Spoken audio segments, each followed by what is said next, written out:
let's see if we can get the molecular structure for butyl, cyclopentane. So you would just break this up the way we've done it in the last several videos.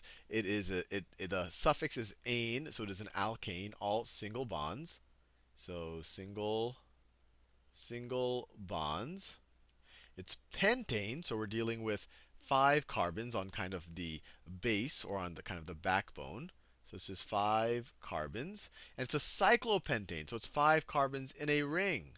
So it's 5 carbon ring is the backbone. And then we have a butyl group added to that 5 carbon ring. Now you might say, hey Sal, how do I know which carbon to add it to? When you're dealing with a ring and you only have one group on the ring, it doesn't matter. Well, let me just show you what I mean. So let's draw the 5 carbon ring. Let's draw the cyclopentane. So it'll just be a pentagon. So 1, 2, 3, 4, 5. And then it's a ring, so you can connect them. 1, 2, 3, 4, 5. Now, it doesn't matter where I draw the butyl group. It's all symmetric around there. We just have a ring, and it's connected to a butyl group at some point. It'll start to matter once we add more than one group. So we can just pick any of these carbons to add the butyl group to. Now, just as a review, the but prefix, that refers to, remember, methyl, ethyl, propyl, or meth, eth, prop, but. This is 4 carbons. This is a four carbon alkyl group. So let me just add it here. I could have added it to any of these carbons around this cyclopentane ring. So if I just add it right here, so I'm going to have 4 carbons. So 1, 2, 3, 4. That is the butyl part of this whole thing. And then let me just attach them up. So you might be tempted to just draw this right there. And actually, this would be right. This is butyl cyclopentane. But a question might rise. I just happened to connect the cyclopentane to the butyl at this first carbon on the butyl right there. I could have just as easily done it like this.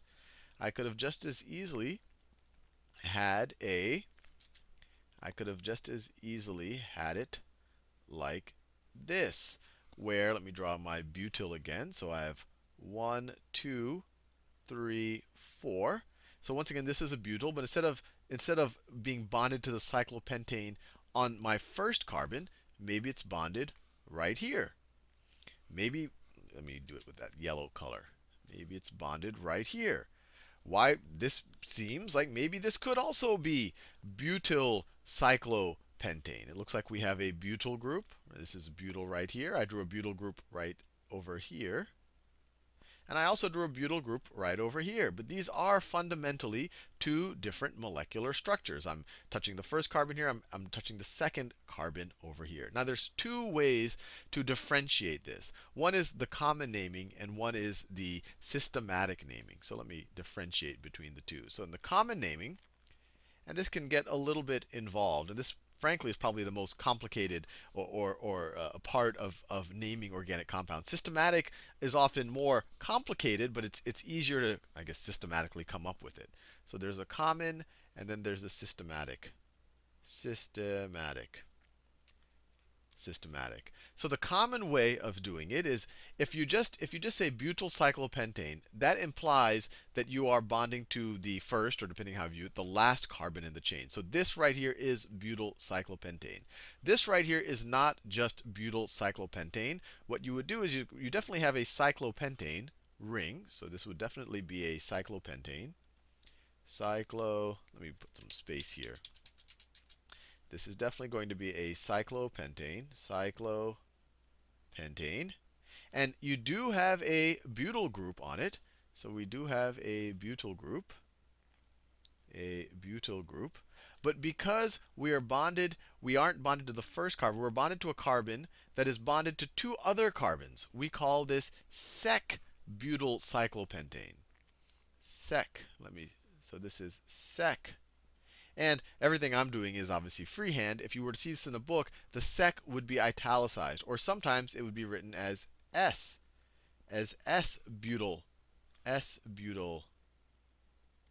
butyl cyclopentane. And this sec means that we have attached to a carbon that is touching two other carbons. So you look at the butyl group and say, well, which of these carbons attached to two others? It's either that one or that one. And regardless of whether you're attached to this or this, if you think about it, it's fundamentally the same molecular structure. So that's what you do when you're attached to that guy right over there. But what about the situation? We're dealing with just the common names right here. What about the situation where it looks like this? So we have our cyclopentane right there. And we have I guess we could call it a butyl group. It'll have 4 carbons in it. But let's say that the 4 carbons look something like this. Let's say our 4 carbons. So we have 1, 2, 3, 4. 1, 2, 3, 4 carbons. And we're bonded to this one right over here. So whenever you're bonded to, I guess, one end of the 4 carbon group, and it branches off at the other end, and it seems a little complicated. And this only deals for alkyl groups below really 5 or 6 carbons. This we call an isobutyl group. So let me write this down. So this right here is sec-butyl, or S-butyl, sometimes for short. This right here, this right there, is isobutyl. It's actually iso. That is an isobutyl group. And then the last thing to worry about when you're dealing with butyl groups is something like this. So let me draw it. So you could also draw 4 carbons like this. You have 1 carbon, 1, 2, 3, 4. 1, 2, 3, 4 carbons, and you're attached over here. Now this naming, this group right here, and you're going to see the systematic naming is much easier for these compounds. This group right here, over here, the carbon you're attached to is attached to 2 other carbons. So it is sec-butyl. When you're attached to 3, it is T-butyl or tert-butyl. So this right here is a tert-butyl group, or sometimes called a T-butyl. And I really want you to understand the difference here. The common naming, it's easier to say and easier to spell, but it's sometimes a little confusing. This is just straight up butyl, so you would call this butyl cyclopentane. This is sec-butyl because you have this guy's connected to 2 carbons. That's where the sec comes from. Sometimes it'll be S-butyl. So this could be called sec-butyl cyclopentane, or S-butyl cyclopentane. This, because we're attached to the end away from this branching off, is still a butyl group since we have 4 carbons. But since we're attached here, this is isobutyl, so this is isobutyl cyclopentane. And then finally, since the carbon we're attaching to is attached to 1, 2, 3 other carbons, it is a tert-butyl, or a T-butyl group. So this is T-butyl cyclopentane. That's the common naming. So maybe I should clear out systematic here, just so it's clear to you. That everything we've done here is common naming. So let me write down. It won't hurt to write them down again, because the more familiar you are with these, the better. So this is just butyl cyclopentane. This is S, or sec-butyl cyclopentane. And this is isobutyl cyclopentane. I'm going off the screen here. And then finally, this is tert-butyl, or T-butyl cyclopentane. Now, I said these are the common naming. What are the systematic naming? Well, in the systematic, this is still butyl cyclopentane. So let me write this down. Systematic. This is still butyl cyclopentane, which makes sense. This is very clearly a cyclopentane. This is very clearly a butyl group.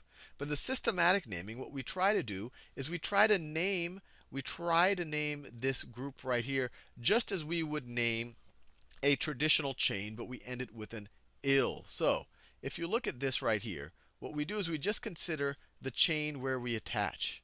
So if you look at, we attached over here, so the longest chain from that point is there and there. So if you look at it like that, it looks like you have 1, 2, 3 carbons, and you have 1 carbon attached on the beginning. So this little group right here in the systematic naming, this looks like a 1, 2, 3, 3 carbons. That's the prop prefix. So we're dealing with a prop, and it's all going to be one group. So it's a propyl group. This is a propyl group, but it has a methyl. Remember, meth is one carbon. It has a methyl group attached on the first carbon. So this is one methyl, one methyl propyl. Now that describes just the group. That describes one methyl propyl describes just this part right here. That describes just that right over there. And then to have the whole compound, to describe the whole compound, you'd put this in parentheses. So this is the systematic naming. So one methyl, one, I put an L there, let me put it in the same color. One methyl, because you have you're starting where you're attaching. So one methyl, you have a methyl group right there on that first carbon. It's a propyl chain. 1, 2, 3. Propyl.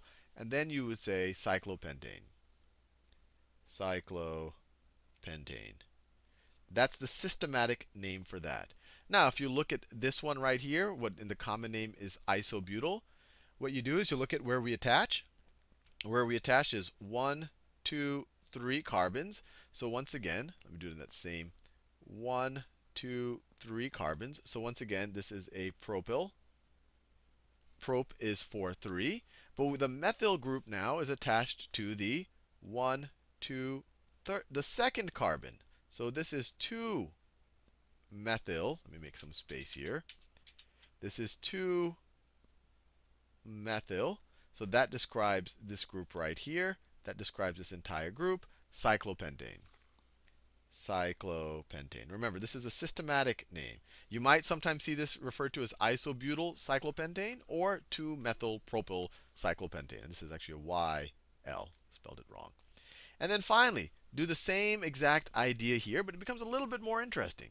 Over here, we are attached to this carbon.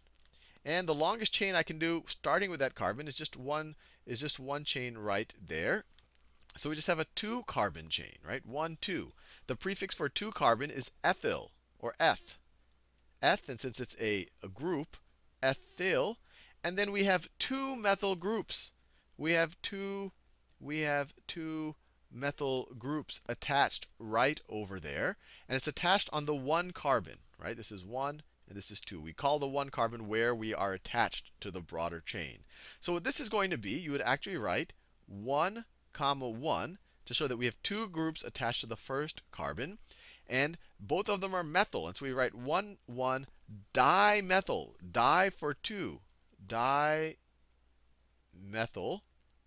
So this entire group right here, which we also called T-butyl, when systematic naming, is 1, 1. We have 2 groups attached to this first carbon. 1, 1 dimethyl ethyl. That's this whole thing. This is the ethyl, and then we have 2 methyls attached there. That's why we write 1, 1. They're both attached to the 1. We have 2 of them. That's why we wrote di over there. So it's 1, 1 dimethyl ethyl, and then finally cyclopentane. Cyclopentane. So hopefully that doesn't confuse you too much. I think if you watch the video over and over and try to practice it with your own problems, you'll see that the systematic name way is actually pretty logical. And actually, if you have more than 5 or 6 carbons in the group, they always, or they tend to always use the systematic naming.